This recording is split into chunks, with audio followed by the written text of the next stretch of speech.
Gold, trusted gold buyers. మీరు తాకట్టు పెట్టిన బంగారాన్ని విడిపించి ఈ రోజు ఉన్న మార్కెట్ ధరకు కొనబడను.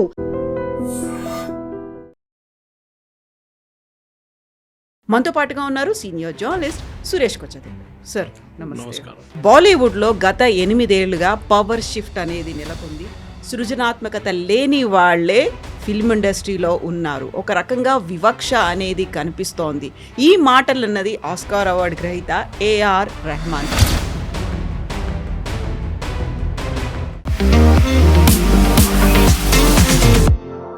నమస్తే, నేను Kavitha. Welcome to I dream news and నిజాలు. బాలీవుడ్లో గత 8 ఏళ్లుగా పవర్ షిఫ్ట్ అనేది నెలకొంది. సృజనాత్మకత లేని వాళ్లే ఫిల్మ్ ఇండస్ట్రీలో ఉన్నారు. ఒక రకంగా వివక్ష అనేది కనిపిస్తోంది. ఈ మాటలన్నది ఆస్కార్ అవార్డు గ్రహీత ఏఆర్ రెహమాన్. నిజంగానే బాలీవుడ్లో ఫిల్మ్ ఇండస్ట్రీలో మతపరంగా వివక్ష చూపిస్తున్నారా? పెద్ద ఎత్తున అవుట్రేజ్ వచ్చిన తర్వాత భారతదేశం నాకు ఇల్లు, భారతదేశమే నాకు ఒక కుటుంబం లాంటిది అని దాన్ని మిస్ఇంటరప్ట్ చేశారు. మిస్అండర్స్టాండింగ్ జరిగింది అనేటువంటి మాటని ఏఆర్ రెహమాన్ ఎందుకు చెప్తున్నారు? యాక్చువల్గా ఈ మొత్తం ఎపిసోడ్ ఎందుకని ఇప్పుడు బయటకు వచ్చింది? మనతో పాటుగా ఉన్నారు సీనియర్ జర్నలిస్ట్ సురేష్ కొచ్చది.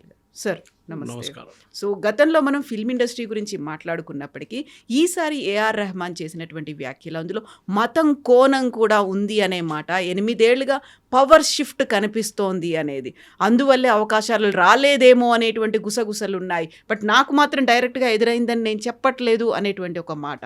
సో నిజంగానే అలాంటి పరిస్థితులు ఉన్నాయా మన దగ్గర? అందరూ ఫస్ట్ అడగాలి అంటే తమిళ్ ఫిలిం ఇండస్ట్రీలో ఎన్ని సినిమాలు ఆయనకు వచ్చిందని అడగాలి ఫస్ట్. ఎందుకంటే ఈ మ్యూజిక్ ఇండస్ట్రీ అనేది చాలా మటుకు మారిపోయింది. ముందు కవిత గారు మీకు గుర్తుంటుంది, మనం చిన్నప్పుడు ఉన్నప్పుడు క్యాసెట్లు కొనుక్కుంటుండే, వెళ్ళి షాప్లలో వెళ్ళి క్యాసెట్ కొనుక్కొని వచ్చి దాని నుంచి మన పాటలు వింటుండే. దాని తర్వాత సీడీలు వచ్చినాయి. మ్యూజిక్ వరల్డ్ లాంటి ప్లేస్కి వెళ్ళి అక్కడ సీడీలు కొనుక్కుంటుండే మనం. దాని తర్వాత సీడీలు కూడా పోయినాయి. ఇప్పుడు సీడీ ప్లేయర్లే దొరకట్లేదు.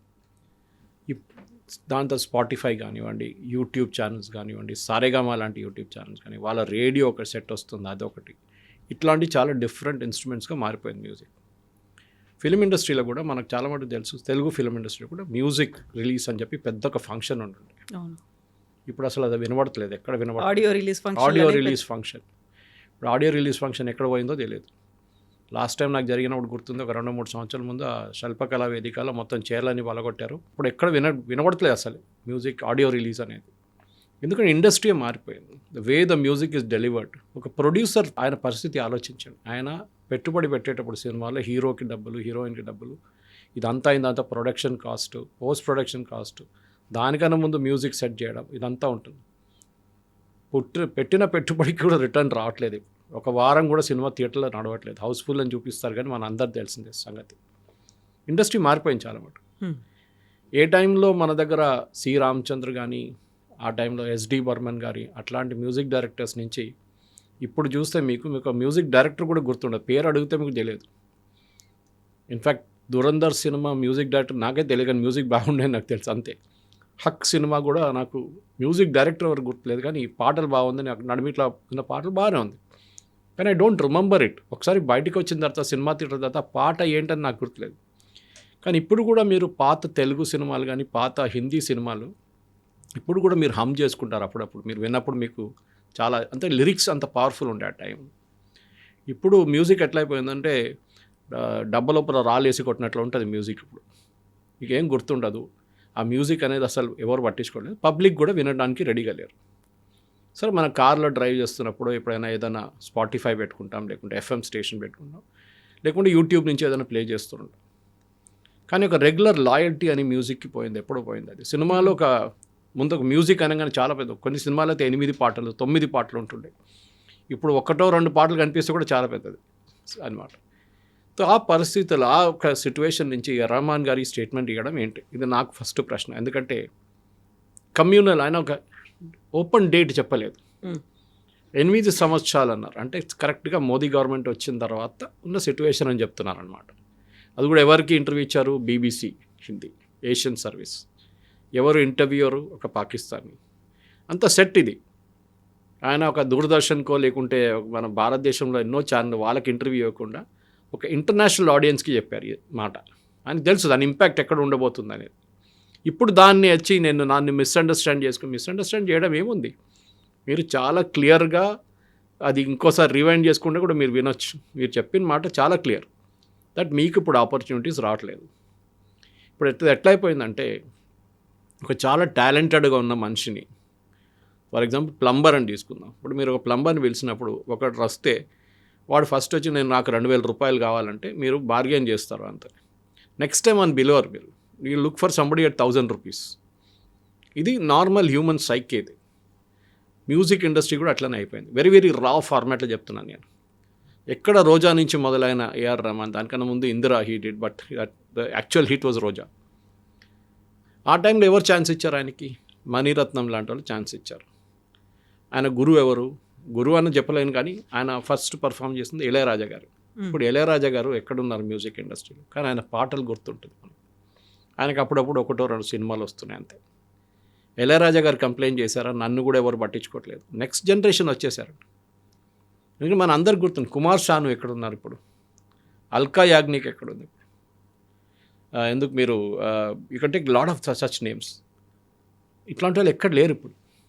వాళ్ళందరూ మాయమైపోయారు. కొత్త వాళ్ళు వస్తున్నారు, రీల్స్ చేస్తున్నారు, కవర్ వర్షన్స్ చేస్తున్నారు, పాటలు పాడుతున్నారు. ఆల్ స్టార్ సింగర్ లాంటి ప్రోగ్రామ్ నుంచి వచ్చే విన్నర్స్ని వాళ్ళని మ్యూజిక్ దాంట్లో తీసుకుంటారు. ఉదిత్ నారాయణ ఉండే, ఎక్కడ పోయిన ఉదిత్ నారాయణ తెలియదు మనకి. షాన్ కూడా మొన్న స్టేట్మెంట్లో రెహమాన్ షాన్ కూడా చెప్పారు, ఐఎమ్ డూయింగ్ షోస్ అన్నాడు. అది లేదు ఆయనకి ఇప్పుడు, ఆ ఛాన్సే లేదన్నమాట. పోయింది అది, ఆ ఇండస్ట్రీ పోయింది కంప్లీట్. అనురాధ పోడ్ వాళ్ళు ఉండే. కానీ రెహమాన్ గారు ఫస్ట్ గుర్తుపెట్టుకోండి, you have to be humble enough to understand this. సరే, నాకు ఆస్కర్ వచ్చింది, నాకు ఎన్నో ఫిలింఫేర్ అవార్డు వచ్చింది, నేషనల్ అవార్డు వచ్చింది, that is recognition. Central government Padma Bhushan కూడా ఇచ్చారు మిమ్మల్ని. మీకు ఇంకేం కావాలి? మిమ్మల్ని ప్రతి సినిమాలు మిమ్మల్ని తీసుకోవాలన్నా ప్రొడ్యూసర్ భయపడతారు. In fact that's what Javed Akhtar said. మీ దగ్గరికి ఒక చిన్న ప్రొడ్యూసర్ రావడానికి భయపడుతున్నారు.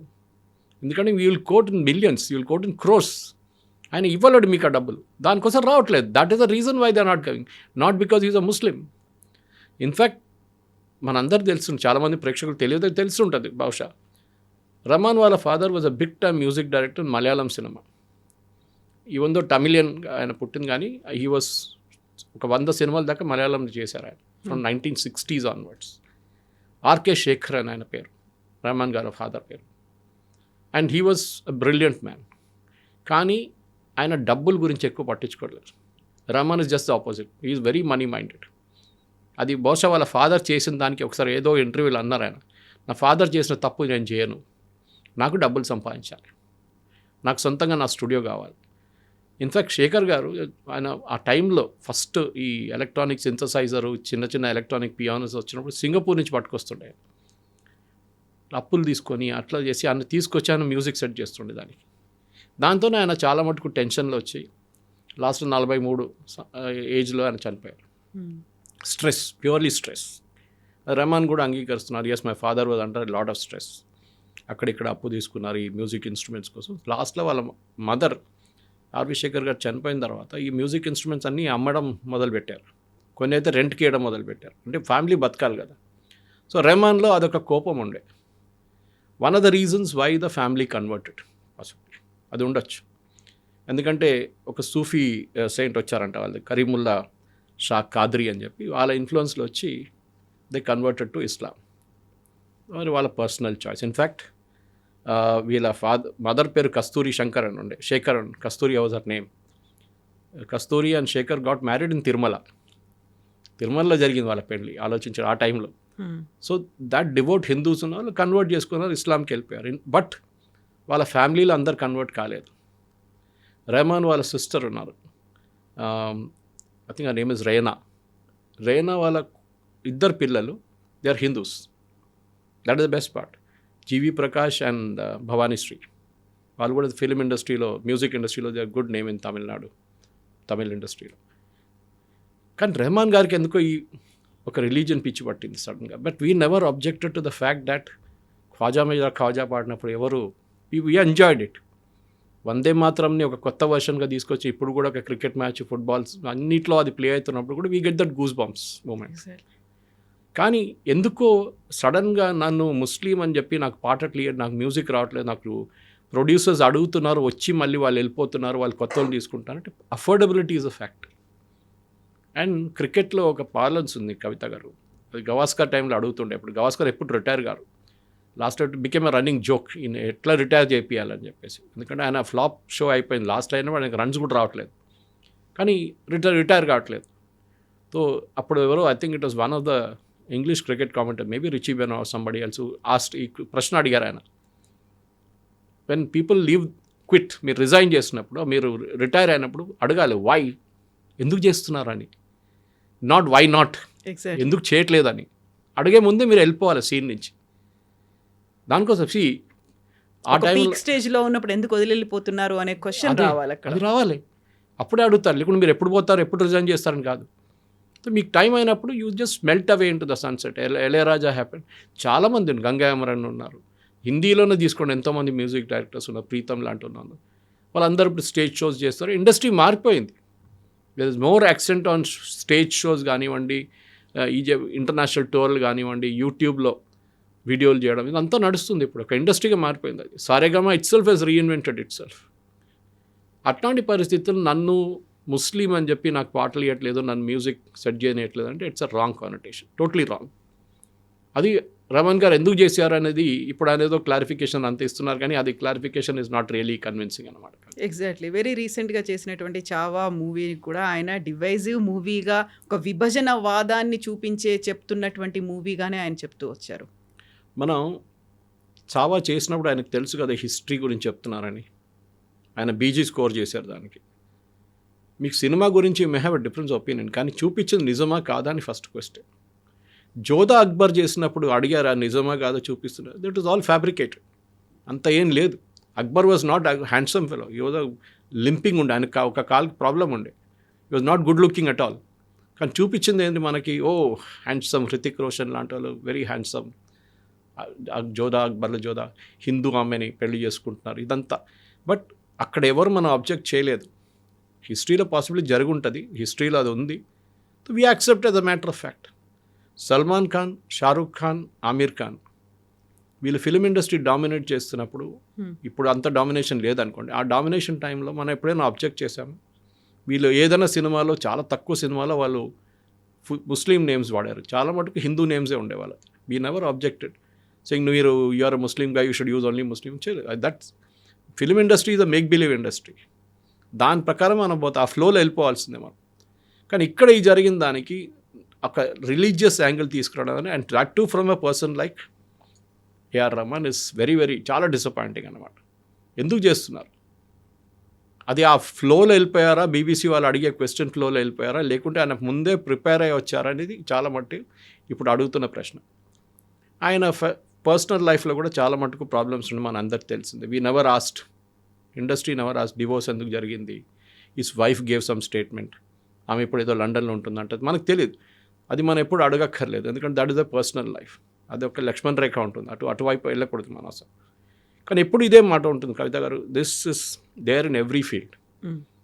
మీరు క్రికెట్ చూడండి, మీరు బ్యాడ్మింటన్ చూడండి, పివి సింధు, సైనా నెహ్వాల్. ఇప్పుడు సైనా నెహ్వాల్ ఎక్కడుందండి? She had achieved a peak వచ్చేసినప్పుడు అయిపోయింది అక్కడి నుంచి. లేదు నేను ఇంకా ఆడుతూనే ఉంటానంటే నోబడీ విల్ యాక్సెప్ట్. మీ పీక్ ఒక టైం ఉంటుంది, అది అంటే ఈవెన్ బాస్కెట్బాల్ తీసుకోండి, క్రికెట్ తీసుకోండి, యంగ్ ఏజ్లోనే మీరు పీక్ అయిపోతారు, దాని తర్వాత యూ స్టార్ట్ డ్రిఫ్టింగ్ డౌన్. మీరు ఎప్పుడు వెళ్ళిపోవాలో అప్పుడు మీరు ఆ ఇండస్ట్రీ నుంచి బయటకు వచ్చేసేయాలి. చాలామంది మ్యూజిక్ డైరెక్టర్స్ ఇప్పుడు కూడా మీరు చూడండి తెలుగు ఇండస్ట్రీలో చాలా తక్కువ ఉన్నారు. ఒక టైంలో లిరిక్స్ రాసేటోళ్ళే చాలా పెద్ద పెద్ద మేధావులు ఉన్నారు, ఆరుద్ర కానీ శ్రీశ్రీ కానీ, పాడేటోళ్ళు ఘంటసాల, ఎస్పీబీ. కానీ ఇప్పుడు ఎవరున్నారు చెప్పండి? చాలా తక్కువ, హ్యాండ్ఫుల్ ఆఫ్ పీపుల్. ఎందుకంటే ఇండస్ట్రీ మారిపోయింది, ఆ ఫార్మాటే మారిపోయింది, ప్రజెంటేషన్ ఫార్మాట్. కొన్ని టైంలో 6 సాంగ్లు రికార్డ్ చేస్తారు, కానీ సినిమాలు 2 సాంగ్లే తీసుకొస్తారు. Because the director when sitting on the post production table ఆయనకేమనిపిస్తుంది అంటే ఆ ఫ్లో పోతుంది, పాట వచ్చినప్పుడు we'll reduce it to 2 songs, fine. కానీ మార్కెట్లో 6 సాంగ్లు రిలీజ్ చేస్తారు. రిలీజ్ అంటే ఏంటి? క్యాసెట్ లేదు, నేను చెప్పినట్లు సీడీలు లేవు, ఏం లేవు, it is only on YouTube, that's it. లేకుంటే ఏదైనా ఎఫ్ఎం స్టేషన్లో ప్లే చేస్తారు మీరు. ప్రాబ్లం ఎక్కడ వచ్చిందంటే ఈ మ్యూజిక్ ఇండస్ట్రీ మారిన మాట రెహమాన్ గారు అంగీకరించట్లేదు. మ్యూజిక్ ఒక పవర్ షిఫ్ట్ అనేది జరిగింది, అక్కడ క్రియేటివిటీ లేని వాళ్ళే రాజ్యం వెళ్తున్నారు ఫిల్మ్ ఇండస్ట్రీలో అనే ఒక మాట. ఎవరైనా క్రియేటివిటీ లేని వాళ్ళు తీసుకొచ్చి సినిమా చేస్తారా? ఈ ప్రాబ్లం కాంతారాలో వచ్చింది, మీకు గుర్తుంటుంది. కాంతారా రిలీజ్ అయినప్పుడు ఎంత పెద్ద గొడవ జరిగిందో, హిందుత్వ ఎలిమెంట్ దాంట్లో మేక్ బిలీవ్ చేశారు, దాంట్లో లేనిపోయిన బ్లాక్ మ్యాజిక్ లాంటి బ్లాక్ మ్యాజిక్ ఇక్కడ లేదు అక్కడ. But it is a art form. మా ఊర్లో ఉంది, నార్దర్న్ కేరళలో ఉంది, అది తెయ్యం అంటారు దాన్ని అక్కడ. That's another form is what you showed in upper Karnataka, దక్షిణ కర్ణాటకలో. అక్కడ ఇది అక్కడ జరుగుతున్న ఒక క్లాసికల్ ఆర్ట్ ఫామ్ అది. దాన్ని కొంచెం ఒక ట్విస్ట్ ఇచ్చి చేసినప్పుడు దాంట్లో తప్పేముంది. ఆమీర్ ఖాన్ లార్డ్ శివాని టాయిలెట్లో 3 Idiots తిప్పినప్పుడు మనం ఎవరు తిట్టలేదు ఆయన్ని, ఎందుకు చేసామని చెప్పేసి. మనందరూ తెలుసు. చాలా కొంతమంది కోపం వచ్చింది, మీ రిలీజన్లో ఉన్న ఎవరైనా ప్రాఫిట్స్ చేస్తారంటే ఎవరు అడగలేదు అది. కానీ మనం because Hindu religion accepts it. Okay సరే, we laugh at our gods, మనం నవ్వుకుంటాం ఒక్కసారి, మంచిదే కదా, ఓకే తమాషాగా ఉంది కదా, చాలా బాగుందంటాం. కానీ ఆలోచించండి, అది it could have been a tinder box moment. ఆ మూమెంట్లో అది పెద్ద గొడవ అయితే ఆ సినిమానే ఫ్లాప్ అయిపోతుండే. కానీ జరగలేదు, it went as a normal route వెళ్ళిపోయింది. కానీ రెహమాన్ గారికి సడన్గా ఇప్పుడు ఎందుకు వచ్చింది నాకు అర్థం కావట్లేదు. ఎందుకంటే I have seen him when he was Dilip. హైదరాబాద్కి వస్తుండే ఆ టైంలో, ఇక్కడ ఒక ఏజెన్సీలో వచ్చి చాలా తక్కువ అమౌంట్కి ఒక చిన్న కీబోర్డ్ తీసుకొచ్చి ట్రైన్లో వచ్చి ఇక్కడ వచ్చి కీబోర్డ్ ప్లే చేసి వెళ్ళిపోతుండే. ఒకసారి చాలా సంవత్సరాల తర్వాత ఫ్లైట్లో వస్తుండే, కానీ ముందైతే ఓన్లీ ట్రైన్లో వస్తుండే. మెట్రో షూస్ కానివ్వండి, బిగ్ షాట్ లాంటి షాప్స్కి యూస్ టు ప్లే జింగిల్స్. ఆ ఇండస్ట్రీ నుంచి అఫ్కోర్స్ ఈ started playing for Ilaiyaraaja as a keyboard artist. అక్కడి నుంచి పైకి వచ్చిన తర్వాత ఆపర్చునిటీస్ చాలా వచ్చినాయి ఆయనకి. అండ్ మనం కూడా మెచ్చుకుంటాం, గుడ్ మ్యూజిక్. మీరు చెప్పినట్లు 2 ఆస్కర్లు, గ్రామీలు, స్లమ్ డాగ్ మిలియనర్ లాంటి సినిమాలకి, దట్ ఆల్ వాజ్ దేర్. మనం అన్నీ యాక్సెప్ట్ చేస్తున్నాం మనం. ఎందుకంటే we have seen the pinnacle of music in India, భారతదేశంలో. సాహిర్ లుధ్యాన్వి రాసిన పాటలు, ఆనంద్ బక్షి గారు రాసిన పాటలు, శంకర్ జైకిషన్, లక్ష్మీకాంత్ ప్యారేలాల్, ఎస్డి బర్మన్ నేను చెప్పాను, ఆర్డి బర్మన్, సి రామచంద్ర, కళ్యాణ్జీ, చాలా మటుకు మీద బిగ్ మ్యూజిక్ డైరెక్టర్స్ దేర్. ఇప్పుడు దాంట్లో చాలామంది దే పాస్డ్ అవే. ఉన్నోళ్ళు కూడా వాళ్ళు they are happy with what they are. ఈ ఇండస్ట్రీలో ఒక ఫేవరెటిజం ఉందంటే ఉంది. అది even when Lata Mangeshkar was alive, చాలా మటుకు అలిగేషన్స్ ఆమె మీద ఉండే. దట్ ఆమె she uses to dictate to music directors. ఒక మోనోపలి లాగా మదన్ మోహన్ గారితో నేను చేయను ఎప్పుడు అని చెప్పి ఒకసారి ప్రాబ్లం ఉండే ఆమెకి. సుమన్ కళ్యాణ్పూర్ లాంటి వాళ్ళు, వాణి జయరామ్ లాంటి వాళ్ళు ఆమె పైనకి రానిలేదు అసలు. She never give an opportunity except for her sister ASHA Bhosle. అట్లాంటి ఒక మోనోపలి ఉంది. దాని తర్వాత మనం చూసాం సడన్లీ అనురాధ పౌడ్వాల్ లాంటి వాళ్ళు, బికాస్ సడన్లీ గుల్షన్ కుమార్ గారు ఎంకరేజ్ చేయడం మొదలుపెట్టారు. తర్వాత గుల్షన్ కుమార్ హత్య జరిగింది. అది కూడా మ్యూజిక్ ఇండస్ట్రీలో పెద్ద ఒక పాలిటిక్స్. అది అందరూ తెలిసింది, ఎందుకంటే అక్కడ డీ గ్యాంగ్ ఇన్వాల్వ్డ్ ఉన్నారు. సినిమాల్లో ఈ బ్లాక్ మనీ కానివ్వండి, ఈ డ్రగ్స్ మనీ కానివ్వండి, హవాలా డబ్బులు పెట్టడం మొదలుపెట్టారు. ఇప్పుడు ఏమైందంటే లాస్ట్ ఒక 10-15 సంవత్సరాల కవిత యూ వుడ్ అబ్జర్వ్, ఈ ఇండస్ట్రీ కార్పొరేటైజేషన్ అయిపోయింది కంప్లీట్గా. ఒకసారి బీఆర్ ఫిల్మ్స్ ఉండే, యశ్ చోప్రా ఫిల్మ్స్, ఇప్పుడు అందరూ కంపెనీలు తయారు చేసుకున్నారు. అది ఎవరైనా ఉండేవాడు, కరణ్ జోహార్ ఉండొచ్చు, బాలాజీ టెలిఫిల్మ్, ఎక్తా కపూర్ ఉండి, వీళ్ళందరూ they form companies, corporate companies. వాళ్ళు బ్యాలెన్స్ షీట్ చూస్తారు. మేము ఒక సినిమా తీయాలంటే ఎంత డబ్బులు పెట్టాలి, దాంట్లో ఎంత డబ్బులు వస్తుంది, ఓటీటీలో ఎంత డబ్బులు వస్తుంది, మాకు థియేటర్ రిలీజ్లో ఎంత వస్తుంది, ఇది వాళ్ళు చూసేది first. And naturally cost cutting ఉంటుంది. ఎంత తక్కువ చేయొచ్చు అంత కాస్ట్ కటింగ్ తగ్గిస్తున్నారు. పాసిబ్లీ తెలుగు ఫిలిం ఇండస్ట్రీ ఒక్కటే ఇప్పుడు కూడా where the hero is paid 100 crores, 50. Malayalam film industry చూడండి, దే ప్రొడ్యూస్ బ్రిలియంట్ మూవీస్. కానీ మోహన్ లాల్, మమ్ముట్టి కూడా ఇంత డబ్బులు రావు. బికాజ్ మేబీ ఇండస్ట్రీ సైజ్ చిన్న ఉంది అక్కడ, వాళ్ళ ఆడియన్స్ సైజ్ చిన్న ఉంది. మ్యాక్సిమం కేరళ అండ్ గల్ఫ్, కొంత మటుకు యూరోప్. తెలుగు ఫిలిం ఇండస్ట్రీ బహుశా ఇంకా పెద్దగా ఉంటుంది, చాలా మటుకు ఆడియన్స్ నార్త్ అమెరికాలో ఉంటారు, అక్కడ కలెక్షన్ బాగుంటుంది అని చెప్పి ఎక్కువ కానీ ఇప్పుడు కూడా చూడండి, ఇప్పుడు రెమ్యునరేషన్ ఇవ్వలేకపోతున్నారు. Other day saw an article, ఎవరో ప్రొడ్యూసర్ చెప్తున్నారు, తెలుగు ఫిలిం ఇండస్ట్రీలో ఉన్న హీరోయిన్స్ని యాక్ట్రెసెస్ అని చెప్పాలి మనం యాక్చువల్లీ, వాళ్ళ దగ్గర మేము we're asking them to reduce their fees, వాళ్ళ ఫీజు తగ్గించమని రిక్వెస్ట్ చేస్తాం. ఎందుకు లేకుంటే ఇట్ వోంట్ వర్క్అవుట్. ఒక్క వారం కూడా సినిమా హౌస్ఫుల్ నడవదు మీకు థియేటర్లలో. ఇప్పుడు దురంధర్ ఈజ్ అన్ ఎక్సెప్షన్. అది వచ్చినప్పుడు ఇంకా పెద్ద గొడవ జరిగింది. నేషనలిజం, మ్యాషోయిజం, హిందూ ఇది, ఇస్లాం బ్యాషింగ్, ఇస్లామాఫోబియా జరిగింది. పాకిస్తాన్లో జరుగుతుంది, చూపించాం. I give an audience example మీకు.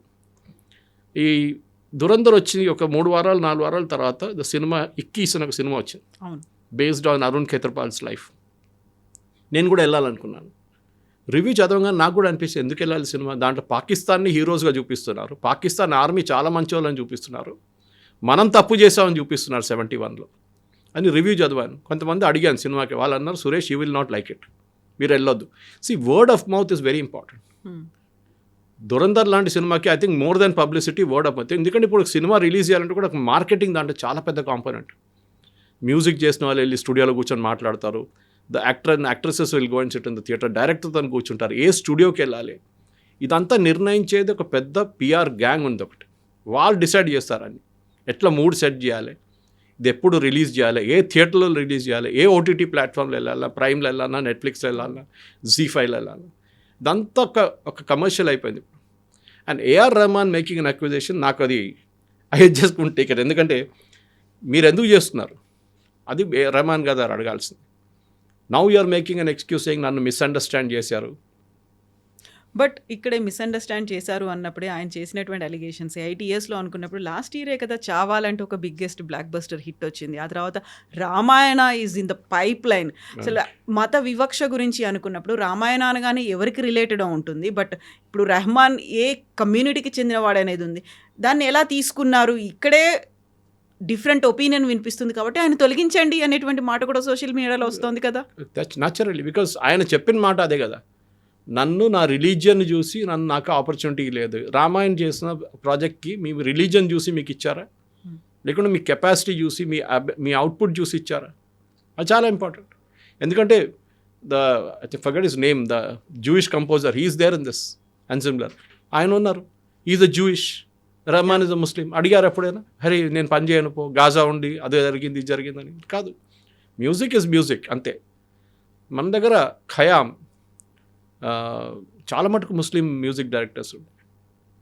అట్లాంటి మనుషున్నప్పుడు మనం ఎప్పుడు అడగలేదే. Mohammed Rafi was a great singer, we never asked him his religion, మీరు ఏ రిలీజన్ నుంచి వస్తున్నారు, ఏ పాటలు పాడుతున్నారు. సాజిద్ నవీద్ అనుకుంటాను ఆయన కూడా ఉన్నారు. Sajid Naveed, see there are lot of Muslims who sang in this and that is the most best part. కానీ ఎప్పుడు మనం వెళ్ళి మీ రిలీజన్ ఏంటి, మీరు ఎందుకు చేస్తున్నారు, వై ఈజ్ మేకింగ్ అలిగి, you are outpriced yourself in the market. మీ మార్కెట్లో మిమ్మల్ని వాళ్ళు తీసుకోలేకపోతున్నారు. ఐపీఎల్ లాగా మీరు ఒక రేట్ క్రాస్ చేస్తే మిమ్మల్ని తీసుకోరు వాళ్ళు. You are out of the market totally. అది ఏ ఇండస్ట్రీ అయినా అంతే, సినిమా ఇండస్ట్రీ అని ఒకటే కాదు, ఈవెన్ క్రియేటివ్ ఇండస్ట్రీ చూడండి, if you are outpriced అనగానే మిమ్మల్ని పక్కన పెట్టేస్తారు వాళ్ళు, మీరు ఎంత పెద్ద మంచి అయినా కావచ్చు. కానీ అట్ ద సేమ్ టైం కొంచెం హంబుల్గా ఉండాలి. ఎందుకంటే ఈ ఇండస్ట్రీ మీకు ఆపర్చునిటీ ఇచ్చారు, ఈ ఇండస్ట్రీ మీరు ఇక్కడ దాకా తీసుకొచ్చారు మిమ్మల్ని. దాని తర్వాత ఇదన్నీ చేసిన తర్వాత నన్ను పక్కన పెట్టేస్తున్నారు, నాకు ఆపర్చునిటీ ఇవ్వలేట్లు. ప్రొడ్యూసర్ నన్ను వచ్చి కలిసి దాని తర్వాత వారం తర్వాత చూస్తే చైనీస్ విస్పర్స్ లాగా నాకు రూమర్స్ వస్తున్నాయి దట్ ఇది నన్ను తీసుకోలేదు, ఇంకోరిని తీసుకున్నాడు, he is not creative. How do you determine creativity? అదొక క్వశ్చన్ ఉంది. ఇప్పుడు మీ ప్రోడక్ట్ అమ్మాలంతే, అది మీరు షూ అమ్ముతున్నారా, టీవీ అమ్ముతున్నారా, కార్ అమ్ముతున్నారా అని టెలివిజన్ ఫీల్డ్లో, అడ్వర్టైజింగ్ ఫీల్డ్లో అది ఉంటుంది. మ్యూజిక్ కూడా అంతే, it has to add colour to the cinema, ఒక అడ్జంక్ట్ అన్నమాట సినిమాకి. ఇది ఇప్పుడు అది కాకుండా నా మ్యూజికే ఉండాలి, నేనే చేయాలి, sorry, it doesn't work like that.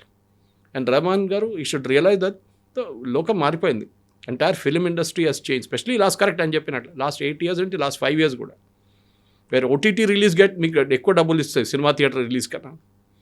Paper వ్యూలో ఉంటుంది, అంటే ప్రతి మనిషి చూసినప్పుడు సపరేట్గా మీకు పేమెంట్ వస్తుంది, అది కూడా ఇంకొక రెవెన్యూ స్ట్రీమ్ ఉంటుంది మీకు. సో అది జరగానే వాళ్ళ ఫాదర్ మీద ఉన్న ఫ్రస్ట్రేషన్, వాళ్ళ ఫాదర్ అట్లా చేశారు, వాళ్ళ ఫాదర్ని నెగ్లెక్ట్ చేశారు ఇండస్ట్రీ అనేది ఆయన దీనికన్నా ముందు ఇంటర్వ్యూలో చాలా చెప్పారు అది. But he was given the respect. ఇప్పుడు కూడా మీరు ఆర్కే శేఖర్ గారి గురించి మాట్లాడినప్పుడు, Kavitha garu he bought in SP Balasubrahmanyam and Balamuralikrishna, Mangalapalli Balamuralikrishna Malayalam film industry తీసుకొచ్చిన మంచి ఆర్కే శేఖర్. ఓకే, ఆలోచించండి. And the same Balasubrahmanyam song for Rahman also. So ఈ కూడా ఆయన చెప్పొచ్చు మీ నాన్నగారితో పనిచేశాను నేను, మళ్ళీ నువ్వు వాడు అని కాదు, but he was humble enough. And వీళ్ళిద్దరిని కలిసిన మనిషి నేను, ఎస్పీ కానీ బాలమురళీకృష్ణ, వాళ్ళ హంబుల్నెస్ చూడాల్సింది. Way Mangalapuram Balamuralikrishna speaks to you so humble, అది వాళ్ళది ఉంటుంది. మేబీ వాళ్ళ పర్సనల్ లైఫ్లో కొంచెం అరగెంట్గా ఉండొచ్చు, కానీ రెహమాన్ది అందరికీ ఉన్నారు, కొంచెం ఆయన అలూఫ్గా ఉంటారు, ఎక్కువ మాట్లాడు, దట్స్ ఎ హ్యూమన్ టెండెన్సీ, అది వాళ్ళ ఫీల్డ్ వాళ్ళు ఉంటారు. ఎస్పీబీ అని ఉన్నారు, he is not trained in classical, but Shankarabharanam లాంటి సినిమాలో ఆయన He sang such beautiful songs without being trained classical singer. The capability is ఆ మ్యూజిక్ డైరెక్టర్స్ దగ్గర నుంచి వస్తుంది.